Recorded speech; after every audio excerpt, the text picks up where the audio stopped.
जय जोहार, नमस्कार। छत्तीसगढ़िया चैनल देख रहे हैं आप। छत्तीसगढ़ की तमाम सभी बड़ी महत्वपूर्ण काम की खबरों की शुरुआत करते हैं आज की पहली बड़ी खबर के साथ।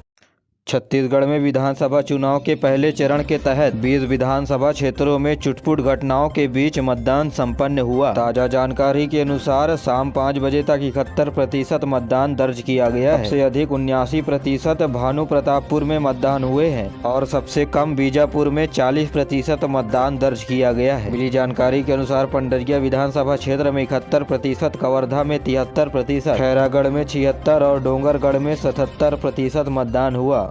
डोंगरगांव में 76, राजनांदगांव में 74% मतदान हुए। खुज्जी में 76 और मोहला मानपुर में 73% वोट डाले गए हैं। जनतागढ़ में 76, केसकाल में 74, कोंडागांव में 76, नारायणपुर में 64, बस्तर में 71, जगदलपुर में 75% मतदान हुए हैं। दंतेवाड़ा में 63, कोंटा में 50% मतदान हुआ है। आपको बता दें कि वर्ष 2018 की तुलना में 6.81% मतदान कम हुए हैं। पहले चरण में 25 महिलाओं समेत 223 उम्मीदवार मैदान पर हैं, जिनकी भाग्य का ताला की चाबी ईवीएम में कैद हो गई है। बीते दिनों जिन 20 विधानसभा क्षेत्रों में मतदान हुआ है, उनमें से ज्यादातर क्षेत्र माओवाद प्रभावित हैं। इसे देखते हुए निर्वाचन आयोग ने मतदान का समय अलग अलग तय किया था और हर क्षेत्र में सुरक्षा के पुख्ता इंतजाम किए थे। महिला मतदाताओं की समस्याओं का समाधान करने के लिए 200 से अधिक संगवारी मतदान केंद्र बनाए गए थे। संगवारी केंद्र में मतदान की पूरी जिम्मेदारी महिलाओं को सौंपी गई थी। पिछली बार जहाँ मतदान प्रतिशत कम था, उसे बढ़ाने के लिए यह कदम उठाया गया। के अलावा मतदान केंद्र में सेल्फी जोन भी बनाए गए थे, जिसे लेकर लोगों में काफी उत्साह देखने को मिला। कांकेर जिले में निर्वाचन आयोग ने तृतीय लिंग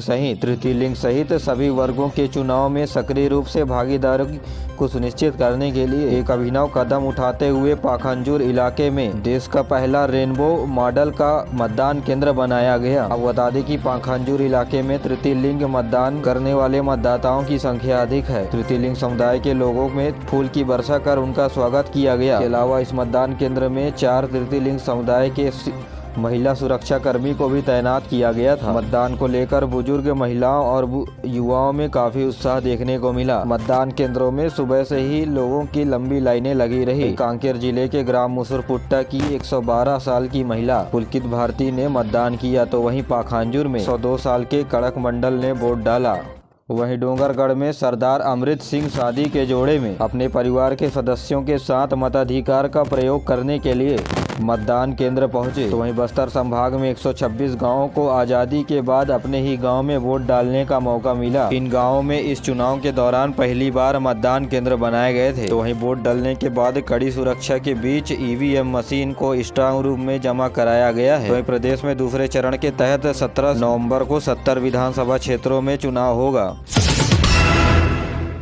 भारतीय जनता पार्टी के वरिष्ठ नेता और प्रधानमंत्री नरेंद्र मोदी ने सूरजपुर में आम सभा को संबोधित करते हुए कहा कि केंद्र में भाजपा सरकार ने आदिवासी के कल्याण के लिए तय किए जाने वाले बजट को 5 गुना बढ़ा दिया गया है। उन्होंने कहा कि आदिवासी कल्याण भाजपा की सर्वोच्च प्राथमिकता है। उन्होंने कहा कि आदिवासी बच्चों को अच्छी शिक्षा मिले, इसके लिए 500 नए एकलव्य मॉडल स्कूल बनाए जा रहे हैं। साथ ही इंजीनियरिंग और मेडिकल की परीक्षा अब स्थानीय भाषाओं में होगी। प्रधानमंत्री नरेंद्र मोदी ने कहा कि देश में भारतीय जनता पार्टी के कार्यकाल के दौरान 80,000 से अधिक पट्टे बटे हैं। उन्होंने कहा कि केंद्र की भाजपा सरकार ईमानदारी से अपना कार्य कर रही है, जबकि कांग्रेस के लिए गरीबी हटाओ सिर्फ एक नारा है। छत्तीसगढ़ में अब 70 सीटों पर चुनाव के प्रचार प्रसार के लिए तैयारियां अब पूरी कर ली गई है। अखिल भारतीय कांग्रेस कमेटी की सचिव प्रियंका गांधी ने तो वहीं जुगेरा और धमतरी जिले के क्षेत्रों में आम सभा ली। वोट डालने के दौरान अपने मताधिकार का जरूर से प्रयोग किए।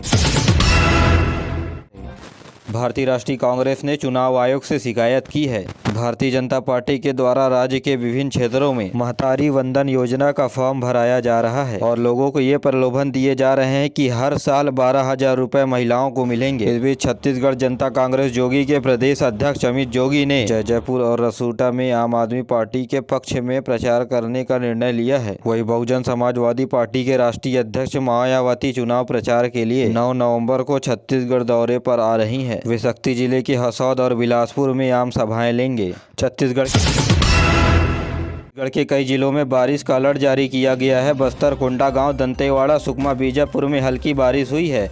2 मिलीमीटर बारिश होने के बाद 2 डिग्री तक लुढ़केगा रात का पारा। तो वहीं रायपुर में मौसम साफ रहेगा। वहीं अधिकतम तापमान 32 डिग्री तथा न्यूनतम तापमान 19 डिग्री रहने की संभावनाएं हैं। छत्तीसगढ़ में उत्तर की ओर से आ रही हवाओं के कारण न्यूनतम तापमान में लगातार गिरावट हो रही है। रात और सुबह के दौरान शहर और आउटर के इलाकों में धुंध छाने लगता है। आपको बता दें कि मौसम वैज्ञानिक SP चंद्रा के अनुसार बस्तर संभाग में अगले 24 घंटे के दौरान हल्की से मध्यम बारिश होने की संभावनाएं हैं। रायपुर में अधिकतम तापमान 32 से 19 डिग्री हो जाएगा।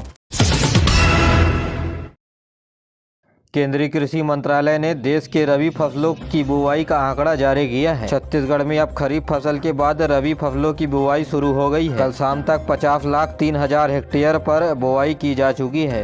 वहीं पिछले साल 50,30,000 हेक्टेयर जमीन पर किसानों के द्वारा खरीफ फसल के बाद रबी फसल लगाई गई थी। यानी छत्तीसगढ़ में पिछले साल की तुलना में इस साल 27,000 हेक्टेयर जमीन पर कम बुवाई की गई है। बस्तर की एकमात्र उड़ान योजना पर लगने लगा ग्रहण। जगदलपुर से रायपुर और हैदराबाद के बीच अब हफ्ते में सिर्फ 4 दिन मिलेगी उड़ान सेवा। बता दें कि जगदलपुर में 20 सितंबर 2020 से यात्री विमान सेवा शुरू की गई थी। उस समय Jagdalpur regional connectivity scheme RCS में शामिल किया गया था, जिसकी वजह से स्थानीय लोगों को 50% कम कीमतों पर टिकट एयरलाइंस की मिल जाती थी। लेकिन अब यह स्कीम 3 साल के बाद बंद हो गया है, जिसकी वजह से आम इंसान हवाई जहाज में सफर करना बंद कर दिया और इसी वजह से एयरलाइंस कंपनियों को नुकसान का सामना करना पड़ रहा है।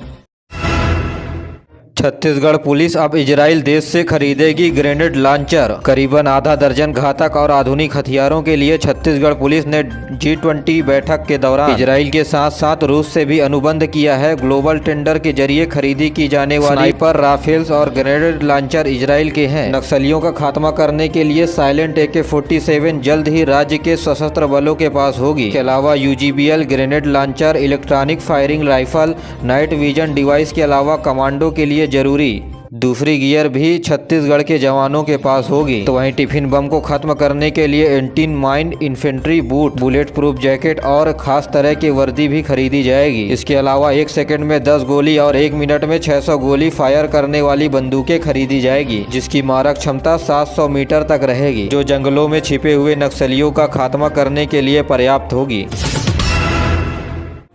राजधानी रायपुर में 2 महीने बाद अगले साल 2024 में 24 घंटे पानी मिलेगा। जी हां, राजधानी रायपुर में स्मार्ट सिटी योजना के तहत 14 वार्डों के 24,000 घरों में 24 घंटे पानी मिलेगा। इसके लिए पाइपलाइन बिछाने के बाद सप्लाई जोड़ने का 65% काम पूरा हो चुका है। इसके लिए 65 किलोमीटर लंबी पाइपलाइन बिछाई जा चुकी है। वहीं पर्याप्त प्रेशर पर पानी पहुँच रहा है या नहीं, इसके लिए घर के बाहर वाटर मीटर वाल्व लगाए जाएंगे। तो वहीं नगर निगम रायपुर के द्वारा वाटर टैक्स यानी जल शुल्क वसूलने के लिए घरों के बाहर वाटर मीटर लगाया जाएगा, जहां 1000 लीटर पानी लेने पर उपभोक्ता के द्वारा 9 रुपए का शुल्क भुगतान किया जाएगा, जो 200 रुपए प्रति महीने तथा 2400 रुपए सालाना प्रत्येक परिवार को बनेगा। तो नगर निगम के द्वारा बताया गया है कि 1 घंटे में 300 लीटर पानी इस नल के माध्यम से मिलेगा।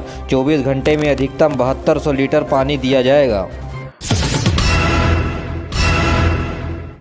भ्रष्टाचार की भेंट चढ़ा 1 करोड़ 30 लाख रुपए की लागत से बना व्यवसायिक कॉम्प्लेक्स भरभरा कर गिरा छज्जा। बलौदा बाजार में नगर पालिका की बड़ी लापरवाही सामने आई है, जहां भ्रष्टाचार और घटिया निर्माण का जीता जागता उदाहरण पुरानी मंडी रोड में बनाए गए व्यवसायिक कॉम्प्लेक्स परिसर में देखने को मिला। आज से करीब 2 साल पहले कांग्रेस सरकार के नगरीय प्रशासन मंत्री शिव कुमार डहरिया समेत क्षेत्र के जनप्रतिनिधियों की मौजूदगी में इस परिसर के निर्माण के लिए भूमि पूजन कराया गया था। निर्माण पूरा होने के 1 साल के भीतर दुकानों के सामने एक बड़ा हिस्सा भरभरा कर गिर गया, जो इसके घटिया निर्माण का नायाब नमूना पेश करता है। बता दें कि कॉम्प्लेक्स निर्माण के लिए 1 करोड़ 96 लाख रुपए का टेंडर जारी हुआ था, जहां 1 करोड़ 29 लाख रुपए की लागत से दुकानों का निर्माण कराया गया। वहीं हादसे के बाद ठेकेदार महेश गुप्ता और तत्कालीन इंजीनियर राजेश सोनी के खिलाफ FIR दर्ज किया गया है।